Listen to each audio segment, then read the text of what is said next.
Bom, peço que todos se reacomodem novamente. Agora a gente já vai convidar ao palco para o nosso próximo painel a ministra da Gestão e da Inovação em Serviços Públicos, Esther Dweck. Ministra, ministra recebendo os cumprimentos aqui dos parlamentares, já acertando as próximas agendas, olha só. Ministra, obrigada pela presença. Lembrando que a gente está em transmissão ao vivo no canal da CNN Money, nos nossos canais também, nas nossas redes sociais, no YouTube, na TV. E quero te dizer, mais uma vez, para quem chegou agora, eu sou Débora Bergamasco, âncora da CNN e apresentadora do CNN 360. Ministra, o tempo é corrido e as perguntas são muitas. Bom, a gente sabe que a senhora entrou com um desafio imenso, que é fazer a reforma do Estado. Isso eu sei que é uma questão assim de vida para a senhora. Eu quero saber o seguinte, se a gente pudesse atualizar para as pessoas em que pé está, então, a reforma do Estado, que é um navio de cruzeiro gigante, e qualquer mudança milimétrica é tão difícil de fazer. Dá um raio-x para a gente, em que ponto a gente está. Eu quero que a senhora fale de estágio probatório. Enfim, vamos situar o que o Brasil já tem de reforma de Estado. Obrigada, Débora. Primeiro, eu queria agradecer o convite. Para mim é um prazer estar aqui e poder usar esse espaço para justamente falar das iniciativas que a gente tem feito no Ministério.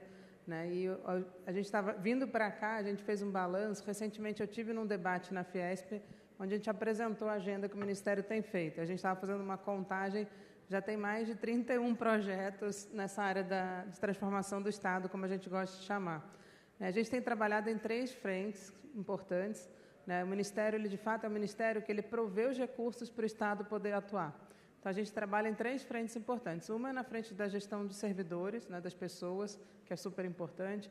Uma na frente digital, que é uma grande fronteira aí de avanço, de modernização, de aumento da eficiência do Estado brasileiro, e numa que é mais ampla, que chama organizações, que envolve uma série de outros processos, da parte das estatais brasileiras, do patrimônio, tem da forma como a gente organiza os serviços compartilhados, tem uma série de coisas ali nesse terceiro tópico.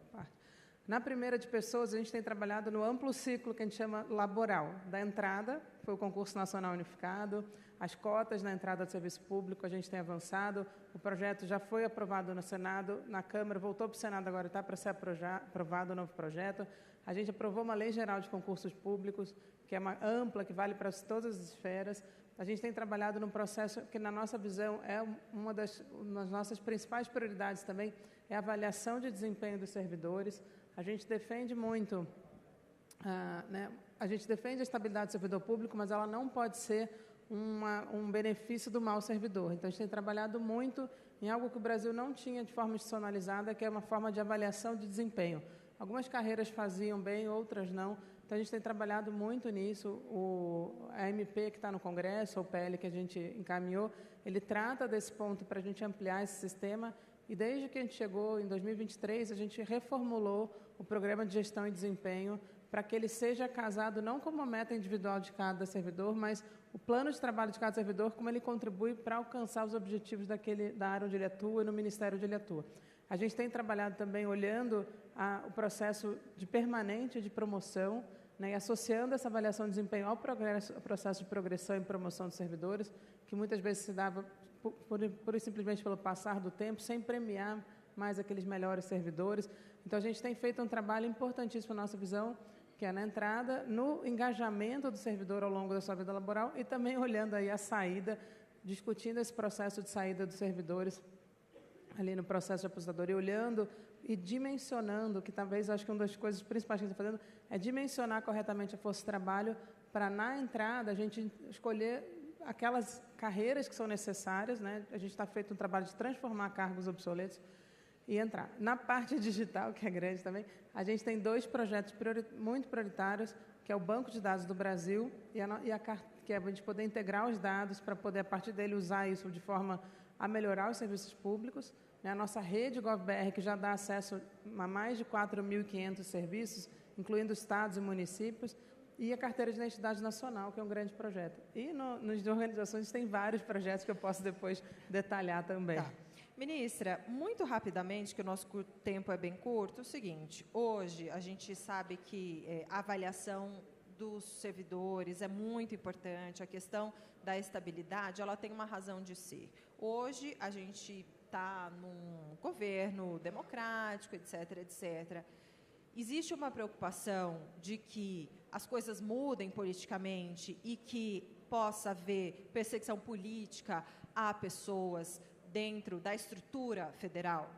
Sim, acho que essa é uma preocupação que a gente tem. Na verdade, a Constituição brasileira, quando ela definiu a estabilidade, ela trouxe por dois grandes motivos. Um, a própria estabilidade como forma de manter uma burocracia profissionalizada, que vai atuar independente de quem está no governo, porque quem ganha a eleição vai dar o projeto político, mas tem muita coisa que tem que acontecer independentemente de quem está no governo, proteção ambiental, execução orçamentária, política monetária, tudo vai acontecer independente de quem está no governo, políticas culturais. Então, é muito importante ter aquela burocracia profissionalizada. Mas ela tem um outro lado, que é poder permitir que o servidor denuncie coisas erradas.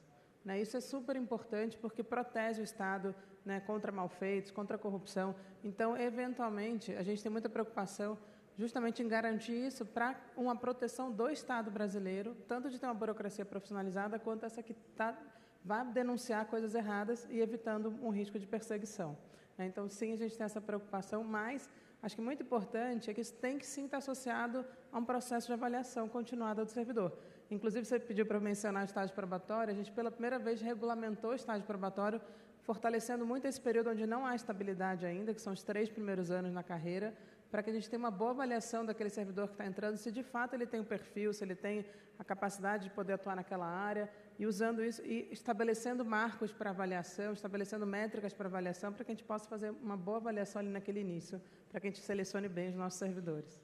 Ministra, em maio do ano passado, a senhora e o Ministério da Gestão, né, e a AGU criaram uma comissão de especialistas para debater nova legislação sobre a organização da administração pública, tema importante.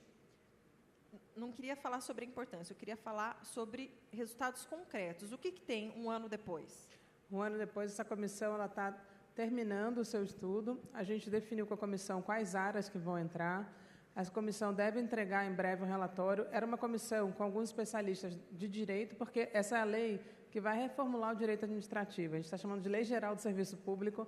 Portanto, tinha especialistas em direito administrativo e especialistas em gestão pública.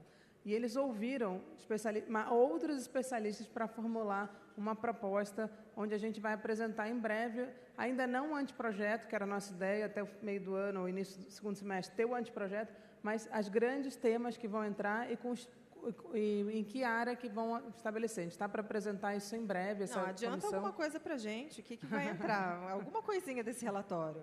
Não, acho que uma das coisas importantes desse relatório é a gente discutir as instituições que atuam no serviço público brasileiro. Né? A gente fala muito, em geral, a gente fala de... Temos a administração direta, que são os ministérios, as autarquias, as fundações, as empresas públicas, que elas têm as empresas dependentes, não dependentes. E a gente está atuando muito nisso para ter instituições que sejam mais flexíveis, que elas tenham uma capacidade maior de entrega. Então, a gente está trabalhando muito nessa visão de como é que a gente consegue ter instituições que funcionem melhor. E aí, a partir disso, a gente está entrando em outros temas que a gente pode, assim, em breve, eu queria realmente esperar para a comissão entregar a versão final para poder anunciar os tópicos que estão lá, porque a gente ainda não fechou totalmente, né, o pessoal ainda não definiu tudo que vai participar, porque depende, a gente quer aprofundar algumas áreas e a gente tem uma preocupação em não entrar em áreas que a gente não vai ter espaço para aprofundar nesse momento. Então, estamos selecionando bem, discutindo com especialistas, discutindo também com o Congresso Brasileiro, porque, afinal, será um anteprojeto de lei. Só lembrando que o Decreto-Lei 200 é um Decreto-Lei de 67 do governo militar que nunca foi atualizado. Ele é principiológico, então ele não é uma lei que realmente atrapalhe completamente, mas ele está muito desatualizado para as necessidades. E a gente teve avanços no setor público brasileiro que não foram acompanhados por esse decreto-lei. Tá, acho que a senhora só aumentou a nossa ansiedade, mas breve quando? A gente está falando maio, julho, agosto? Acho que em julho e agosto a gente vai ter aí uma primeira proposta. Tá. Agora eu quero falar de uma polêmica, ministra, que acho que a senhora já explicou bem esse assunto. Quer ver? Rombo das estatais, ministra. Não pode falar rombo das estatais, a ministra já explicou por quê. Ministra, é um tema polêmico porque, de fato, os números, os dados, a contabilidade fiscal, ela assusta e ela preocupa.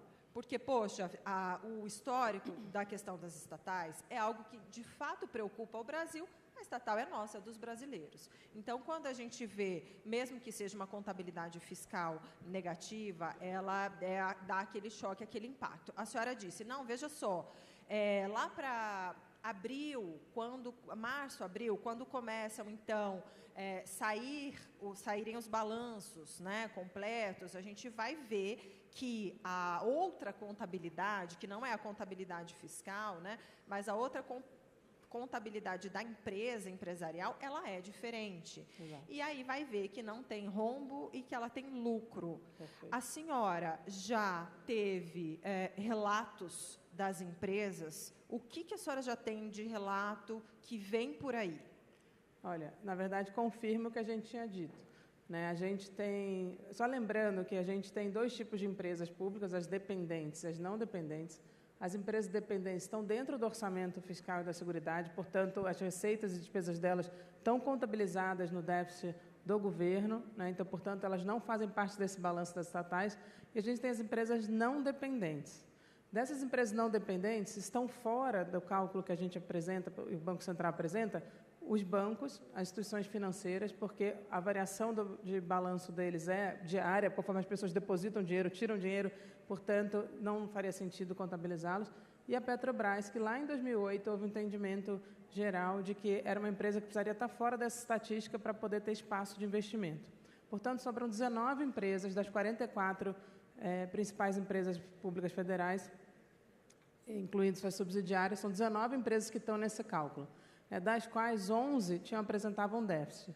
E dessas 11, 9 têm lucro. Então, na verdade, a gente está falando de uma situação em que, por que pode ter déficit e, ao mesmo tempo, ter lucro? Né? Esse é um ponto importantíssimo que a gente tem reforçado. Se você procurar qualquer empresa privada, ninguém conhece o déficit de uma empresa privada, porque essa contabilidade só faz sentido na lógica fiscal, que é eu pegar exclusivamente as receitas daquele ano contra as despesas daquele ano. Então, se uma empresa faz um investimento naquele ano e gasta o valor inteiro do investimento, supondo 2 bilhões naquele ano, no investimento que vai durar 40 anos de patrimônio dela, do ponto de vista da contabilidade fiscal, o valor cheio são os 2 bi. Do ponto de vista da contabilidade empresarial, ela faz a depreciação daquele cálculo. Então, se são 40 anos, ela vai dividir os 2 bilhões por 40 e o valor que vai entrar de despesa efetivamente é a depreciação naquele ano. Portanto, quando eu pego o lucro da empresa, eu vou ter aquela despesa ela é muito menor contra uma receita do ano. Então, quando a gente olha as empresas brasileiras que estão tendo déficit, eu vou dar 2 exemplos de 2 empresas que estão sob a minha gestão de alguma forma, que é a Dataprev e o Serpro, que são as nossas 2 empresas de TI. Elas estão fazendo um grande investimento em tecnologia para que a gente possa fazer inteligência artificial no Brasil, para que a gente possa ter os nossos dados, né, armazenados nas nossas empresas, para que a gente não tenha o risco, manter a nossa soberania de dados. E elas fizeram um grande investimento. E, ao mesmo tempo, portanto, elas estão tendo déficit esse ano, porque aquele investimento, compra de equipamentos, entrou cheio na contabilidade fiscal, mas são 2 empresas que estão tendo recorde de lucro. Que elas estão vendendo serviço, inclusive, para o setor privado, elas estão vendendo serviço para estados e municípios, estão atuando de forma exemplar e, portanto, são 2 empresas que não têm nenhum problema, ao contrário, são empresas super saudáveis e a gente está muito feliz com o resultado dessas empresas. Esse balanço, essa contabilidade dessas 2 empresas, por exemplo, ele já foi divulgado? Vai ser ainda? Eu acho que as 2 já foi. Agora, eu confesso que eu estou sem a lista aqui das que já teve o balanço divulgado, mas a gente pode até mandar para vocês na CNN hoje. As empresas, acho que só uma ainda não divulgou o balanço. Naquela época, quando eu falei, acho que era fevereiro, ainda nenhuma tinha... As assembleias estavam acontecendo, né? As assembleias, os conselhos estavam acontecendo, a gente sabia já o número, mas não podia divulgar, mas, se eu não me engano, a maior parte já teve... As assembleias estão acontecendo agora em abril e maio, e aí todas vão poder divulgar os seus resultados sem problema, vocês vão confirmar o que eu estou dizendo, mas podem confiar que é na informação que eu estou dando. E a senhora falou que era uma orientação deste governo, que é tirar o dinheiro do caixa e investir nas empresas estatais, né? Que isso é algo importante, caro para o governo. Na sua avaliação, a qualidade desses investimentos, né? Ela está sendo, como é que ela está sendo, digamos, curada, né? Olha, a gente fez o presidente lançou 3 decretos de governança das estatais a pedido do nosso ministério, que é justamente para que a gente acompanhe mais de perto essas empresas, né? A gente tem feito um balanço super importante de boas práticas entre elas, para que elas trabalhem. Os investimentos que elas estão fazendo são acompanhados pelos seus ministérios setoriais, aqueles que definem as políticas. A gente está mudando o indicador de gestão dessas empresas para poder acompanhar isso de perto. Então, tem todo um trabalho importantíssimo de acompanhamento feito pelo governo federal em valorização dessas empresas. Eu queria reforçar a sua frase. Na nossa visão, as empresas estatais não são do governo, de jeito nenhum. São empresas que têm, algumas delas centenárias, como o caso do Banco do Brasil e da Caixa, né? Algumas mais cinquentenárias. São empresas que são um patrimônio da população brasileira e que têm trazido muito desenvolvimento. Elas geram um impacto no PIB brasileiro extremamente positivo e transformam a nossa realidade. Então, para a gente tem tido toda uma gestão muito cuidadosa para que elas façam exatamente aqueles investimentos necessários de acordo com as diretrizes que o governo está dando e que o mercado onde elas atuam também necessita, obviamente. Já saiu o edital do novo concurso? Não, o edital ainda não. Eu acabei de saber que o termo de referência, que é justamente a chamada para a banca, está pronto, então a gente deve divulgar talvez essa semana ainda. Não, ou peraí. A nossa audiência no YouTube está bombando. Acabei de receber aqui todo mundo querendo. Desculpa, a senhora sabe que as pessoas veem a senhora querem saber do concurso. Peraí, dá detalhes então. Então, peraí, a senhora acabou de saber que o termo de referência. Conta de novo. Eu descendo para vir para cá, encontrei o Retamal, que é o nosso diretor da área logística do concurso, e eu perguntei, Retamal, o TR está pronto? É o termo de referência, que é justamente o que a gente publica para que as bancas de concurso possam ofertar as suas propostas e a gente possa selecionar a melhor banca, né? Está pronto, então a gente está com uma expectativa, né, Denise, de publicá-lo em breve, talvez ainda essa semana, ou no máximo, no início da próxima semana, e lá vai estar previsto o número de vagas ainda, e a gente vai também divulgar quais serão as vagas. Algumas, inclusive, que a gente ainda não teve autorização. E outra coisa muito importante para quem está acompanhando é que a gente também vai publicar, acho que até amanhã, né, ou talvez hoje ainda, o provimento das pessoas que passaram no concurso nacional unificado e que não tem curso de formação. São quase 4.300 pessoas, né, que a gente vai publicar a autorização de provimento para que elas possam ingressar no Serviço Público Brasileiro nas próximas semanas, de preferência. Ah, ótimo. Isso é muito importante, que as pessoas ficam super na expectativa. Exatamente. Tá, sobre o número de vagas, até tossiu. Sobre o número de vagas, vai tomar uma água, pensa assim, só, ministra, uma ideia aproximada. Ninguém vai dizer, voltou atrás. Não, só assim, aproximado, ó. Número aproximado. Número aproximado? Em torno de 3.000 vagas.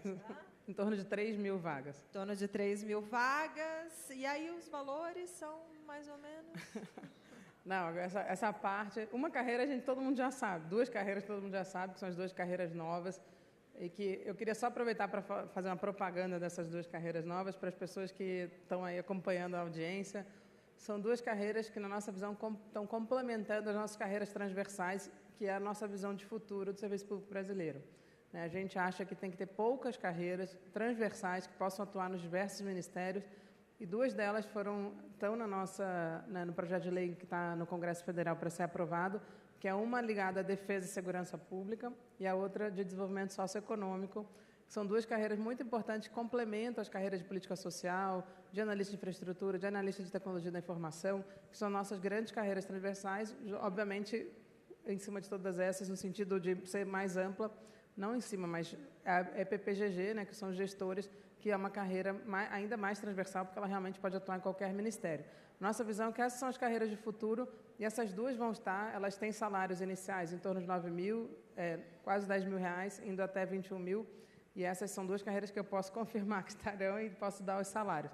As demais, a gente já teve algumas autorizações na área de saúde, a gente já teve algumas autorizações na área administrativa também, que são carreiras que já estão, né, o concurso já foi autorizado, que vão estar dentro do Concurso Público Nacional Unificado. Saindo do termo de referência, as bancas podendo fazer a oferta a intenção de participação. Isso leva quanto tempo, mais ou menos? A gente imagina que as inscrições devem ser em junho. Inscrições em junho. As inscrições devem ser em junho. Esse papo maravilhoso com a ministra Esther Dweck. Ministra, muito obrigada por participar desse bate-papo aqui no CNN Talks e dizer que a CNN está com as portas abertas sempre para a senhora. Obrigada a todos que nos acompanharam, obrigada pela nossa audiência também na TV e nos canais das redes sociais. Obrigada. Obrigada.